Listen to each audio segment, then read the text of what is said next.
Oh boy, this episode. I don't think I've been so conflicted over an episode yet, and that's including Keep Calm and Flutter On. I suppose that's better than giving you literally nothing to say, which is why it's taking me so long to review Leap of Faith. And yeah, Amy's last episode also left me conflicted, but this here is a different kind of conflicted. With Philly Vanilli, I knew which parts I liked and which parts that I didn't. I just didn't know how to feel about the overall product. There's some parts in this episode that I don't know if I love them or if I absolutely hate them. And I'm going to say right now that all these feelings revolve entirely around the moral. You know what, let's begin and I'll try to explain to you what I'm talking about. The episode starts with Twilight reading when Rainbow speeds on by. Apparently she should be studying for a Wonderbolt's history exam. She flies up attempting to sneak up on Rainbow, but Rainbow counters. Twilight tells Rainbow Dash that this is the most important test of her life. Seriously?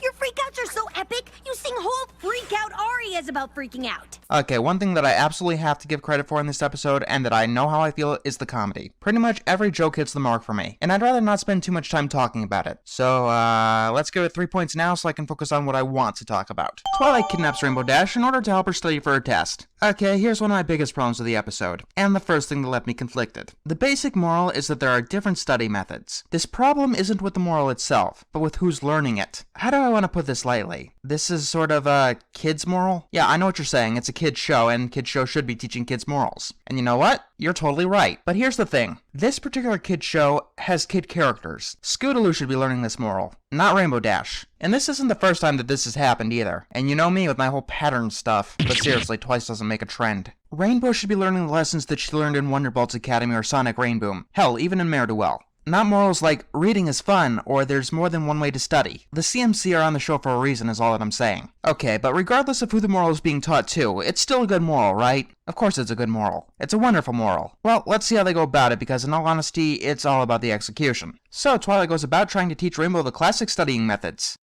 Reading and highlighting is the foundation of any good study method. It allows the student to hone in and boil down on what's really important, separating the good from the bad.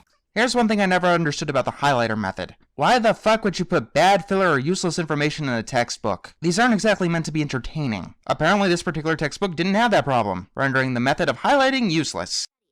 So let's move on to the tried and true history lecture. Yeah, I'll be talking about this when we get through everything. Alright, I'll be honest here. I had a lot of problems in school, and I still have problems with school. So this is another one of those episodes that sort of pushes my buttons. Let's be clear though. It does not offend me, and I don't think the moral is bad at all. But how do I want to put this? This moral is too optimistic. When Twilight's method of teaching didn't work, she tries to give Rainbow a pop quiz, which she fails every single answer. Then she realizes that her whole future will be ruined if she takes the test now. Okay, problem one is that kids generally don't know if a certain study method works until they actually take a test or quiz, which is always marked against them. So imagine Rainbow taking another quiz after each and every one of these attempts, and by the time she aces the test at the end, all of the zeros balance it out and give her at best a D. But let's assume that kids have a friend who knows the answers, or a parent who hasn't forgotten all the useless shit that school shovels down their throat. Twilight and Rainbow get into an argument.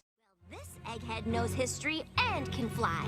Maybe I should become a Wonderbolt. Usually with lines like that we'd have a shit ton of fan art by now. Just because you've got wings doesn't mean you can fly. Thank you, that's what I've been trying to say, Corey! Fluttershy eventually breaks up the argument. Don't you have more important things to do, like prepare Rainbow for her big test? This is a legitimate problem with the episode. They all know that Rainbow is taking a test, which I can buy. They all know that she's having a hard time studying, which I can also buy. But everyone knowing a specialized history except the person needing to know it, and for no clear reason, yeah, that's pushing it a bit too far. Fluttershy tries to teach Rainbow through a play of some kind.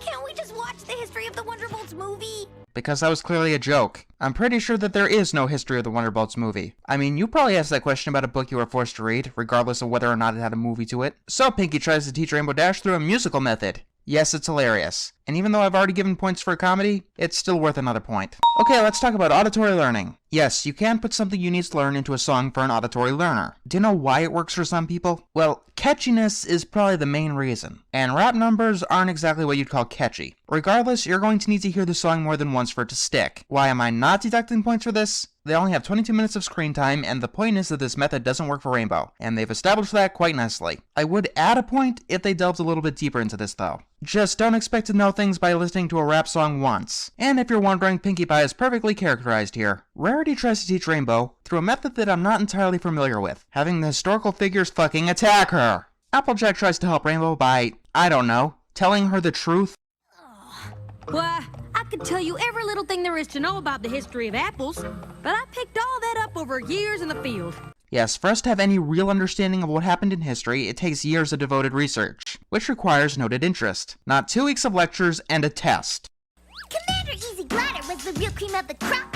Yeah, pardon me, but I'm having flashbacks to the night before Christmas, and I just had one of the most disturbing thoughts ever, wondering what would happen if Elvin got into a rap battle with Pinkie Pie. Anyway, they all get into an argument over the best way of teaching Rainbow Dash, and of course they find a specific way that's tailor-made to Rainbow's method of learning. How nice of them. You know, if they worked in an American school, when Twilight's study method didn't work for you, then they'd just shove it down your throat even harder. And when that didn't work, they'd blame you for failing their tests and probably hold you back until you accepted Twilight's method of teaching. If it never did, then congratulations, your future is ruined because you didn't fit the conventional mold. And if you actually did resonate with Twilight's method of teaching, they would artificially hold you back while they tried to shove it down the throats of those who didn't resonate with it. And then they would put Pinkie Pie on ADHD medication. See what I mean when I'm calling this too optimistic? Let's be honest though, being optimistic is far from the worst thing that a moral can be. So I'm going to be generous and give this episode 5 stars, but a silver ranking because being too optimistic is still a problem. This episode's heart is in the right place and the basic message still rings out. There are many different ways of learning. This only becomes a problem when we apply it to the real world. In American schools at least, if you don't fall into Twilight's method of learning, the system will just screw you. And it does this by design.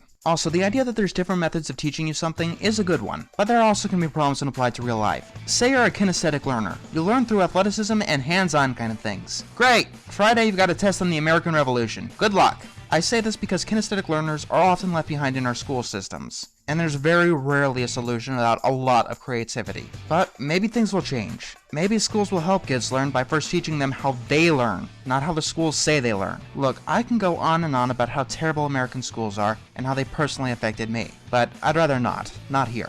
Next week, since there's no new episode, I'll review Leap of Faith, provided I have finally found something to say about it, which I doubt. Thank you, Josh Haber. Static needs some metamorphic. I don't need to write an iambic. Darling it, I don't know shit about Millard Fillmore.